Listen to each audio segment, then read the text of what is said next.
बिस्मिल्लाहिर्रहमानिर्रहीम। अस्सलाम वालेकुम नाज़रीन, आप देख रहे हैं हमारा यूट्यूब चैनल और मैं हूं आपका होस्ट मोहम्मद वकास। नाज़रीन, रवां रमज़ान मुबारक का हमारा पहला व्लॉग है। 2 दिन आपसे मुलाकात नहीं हुई।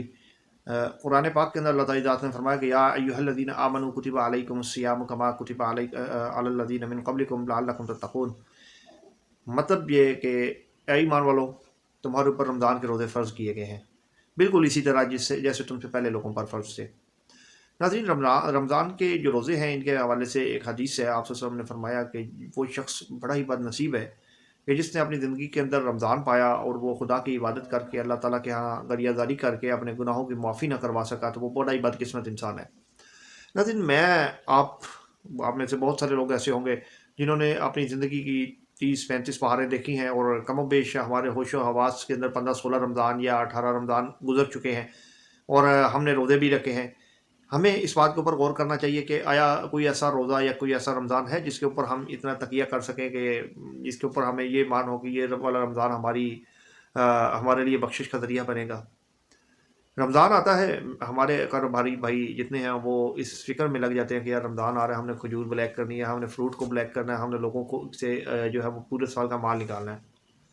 तो नाज़रीन, इसके ऊपर अगर आप देखें, फिर नमाज के इसी रमज़ान के दौरान हम लोग ऐसा करते हैं कि इबादत के लिए दौड़ भाग कर रहे होते हैं कि जनाब हमारी नमाज़ें मिस ना हो जाएं, हमारे ये वाले मामलात डिस्टर्ब ना हो जाए।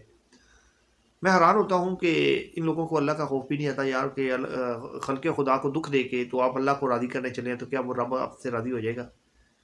वो जो अपनी मखलूक से 70 माओं से ज़्यादा प्यार करता है, आप उसका दिल दुखा रहे हैं, अल्लाह को ताला की ज़ात को नाराज़ कर रहे हैं, आपको इस बात का ख्याल नहीं आता?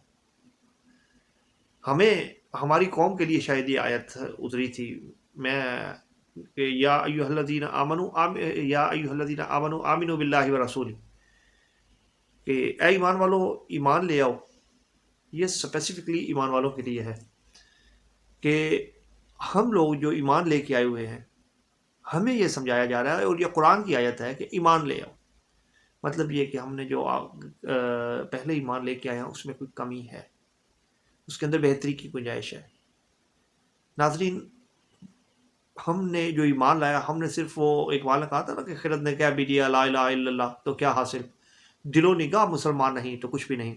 अगर हमारे दिल के अंदर ये ईमान नहीं उतरा हुआ तो हमें इस बात की फ़िक्र करनी चाहिए और हमें गौर करना चाहिए और हमें कोशिश करनी चाहिए कि हम अपनी बुराइयों को कम से कम करें और अच्छाइयों को आगे लेके चलें और कोशिश करें कि हमारी किसी बात से अल्लाह ताला की ज़ात बाबरकत जो है वो नाराज़ ना हो।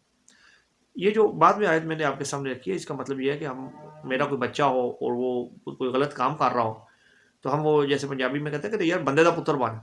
हालाँकि हमें पता होता है कि यार ये हमारा ही बेटा है, ये मेरा ही बेटा है और इंसान ही है, बंदे का ही पुत्र है, लेकिन आखिर क्या वजह कि हम उससे दोबारा से कहते हैं कि यार बंदे दा पुत्र बन। मतलब ये कि उसके अंदर इंसानों वाली हरकतें नहीं होती, वो गलत काम कर रहा होता है तो हम उससे समझाते हैं। बिल्कुल इस आयत में अल्लाह ताला ने फरमाया कि ईमान वालो ईमान ले आओ। कि मतलब आपके अंदर वो हरकतें नहीं आ रही कि जिससे अल्लाह राज़ी हो, तो हमें अल्लाह ताला की ज़ात को राज़ी करने के लिए इस नेकियों के माह सियाम के अंदर पूरी जान लगा देनी चाहिए। अपनी दुआओं के अंदर फ़लस्तीन के लोगों को लाज़मी याद रखें। कोशिश करें कि इस नेकियों का जो बहार वाला महीना है, इस बहार के अंदर ज़्यादा से ज़्यादा हम फ़ायदा इससे मुस्तफ़ीद हों। अल्लाह ताला हम सब का हामी व नासिर हो। अल्लाह ताला इस मुल्क के ऊपर रहम फ़रमाए और हमारी इस सोसाइटी के ऊपर रहम फ़रमाए। आज का व्लॉग बस इतना ही। कल एक नए टॉपिक के साथ हाज़िर होंगे। कल तक के लिए इजाज़त दीजिए। वस्सलाम, अल्लाह हाफ़िज़।